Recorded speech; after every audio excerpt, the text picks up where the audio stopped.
in business, when you do start your business, if you do choose to do that, you first have to lay out your goals. What am I doing this? Am I doing this for money?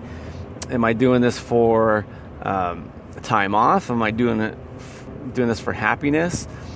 Because happiness and money, like we always talk about, are two different things.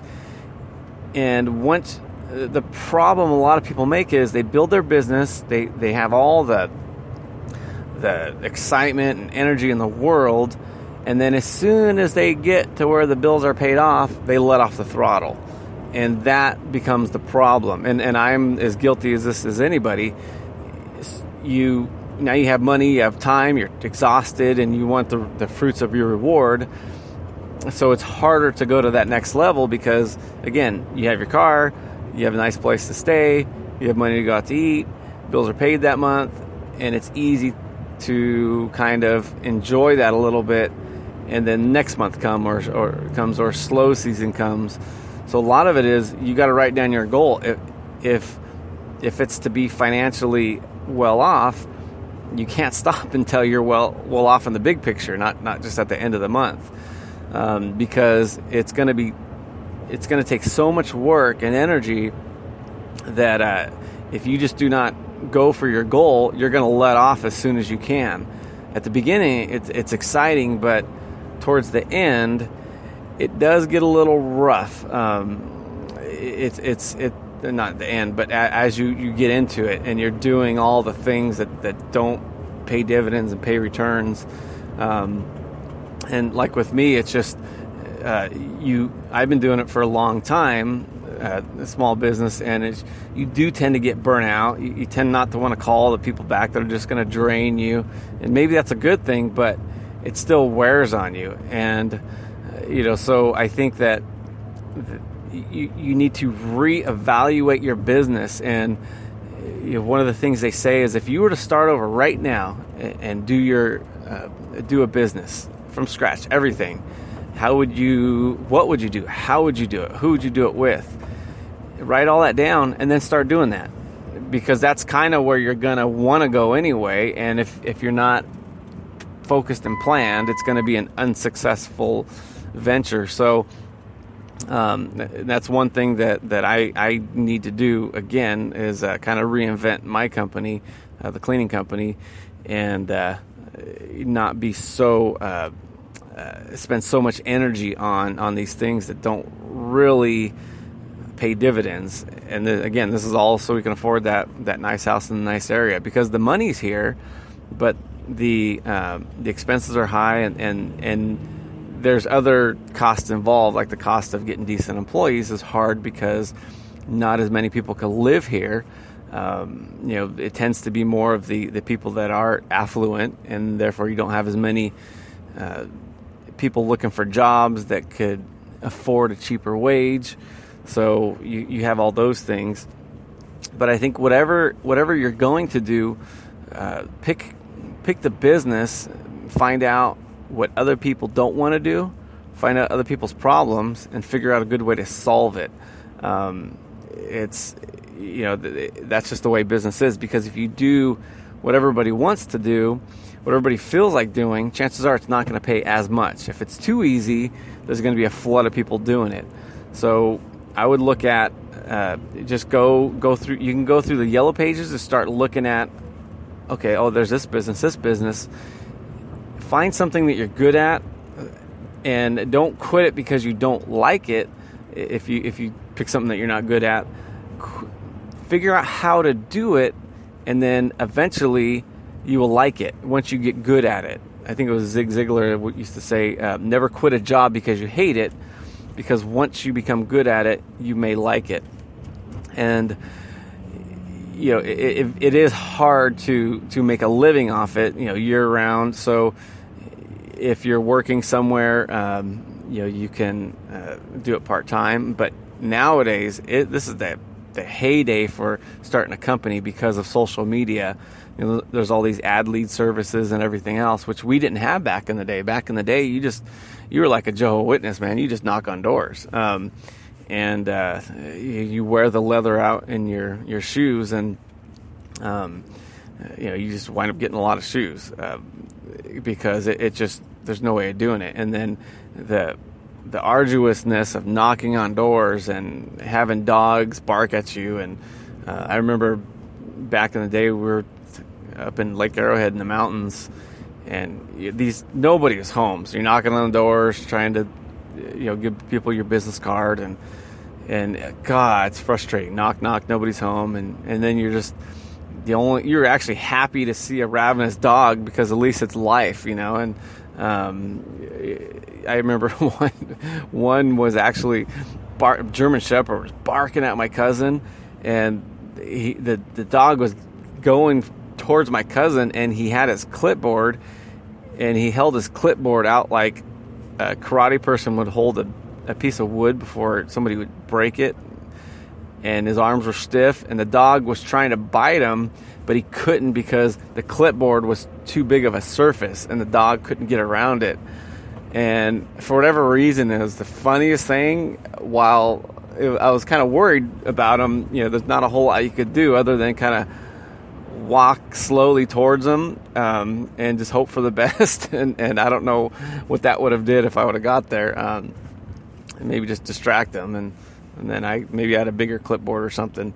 So anyway, the work that you have to do, is rewarding now.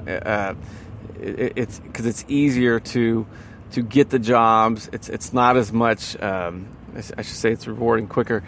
It's not as much drama to get a lead, but you have to appreciate the lead too, because once you get it, it's not just that lead amongst millions of leads. It's that lead will probably know a neighbor that needs your services, will probably have a friend that needs your services. So it's just kind of nurturing everything you get. A lot of people cannot do that.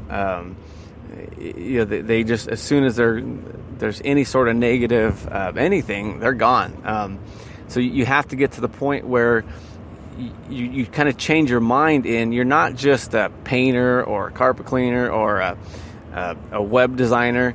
You are now into customer service to where you're making people happy, and they're going to go and give you a good rating. And if you could pull that off, get yourself in a mental state where you're just thinking of how to make people happy. And like the old saying is you give people what they want, and eventually you will get what you want.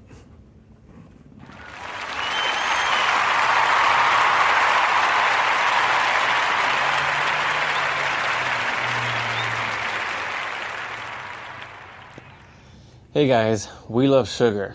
Sugar tastes good. Problem is, it's causing obesity, it's linked to type 2 diabetes, so we switch over to artificial sweeteners, which at a certain level become bitter, and now it's linked to early dementia. In fact, if you're drinking diet sodas on a regular basis, you're 10 times more likely, studies say, in getting early dementia. So we have a sugar, it's called Next Sugar. It tastes great. It's as sweet as sugar. It's 100% on the sweetness index. Yes, there is an index for that. And guess what? It's half the calories, guys. You can bake with it, try it, get going, do your thing.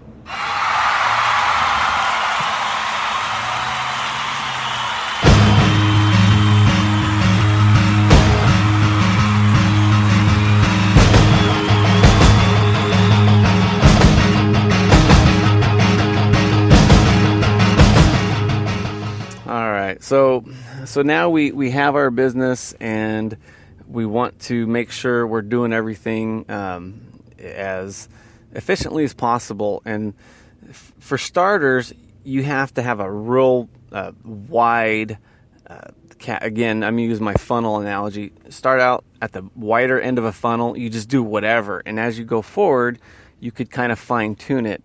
At the beginning, you have to be the jack of all trades, but eventually you want to focus and specialize. The more you specialize, the more you could charge, the better you will be, because now you have specific tools, specific traits. It's just like a heart surgeon versus a general practitioner at the hospital. So you do want to find your niche, and then it's easy to market to your niche too, because you're not focused on everything under the sun. You're going after a certain group of people, and then that certain group of people, when you're marketing to them, they'll raise their eyebrows because it feels like you're calling their name almost. If you're just saying, "Hey people, I am a painter, call me at 800 wet paint," and if there is somebody at 800 wet paint, I expect 20% royalties for all the calls.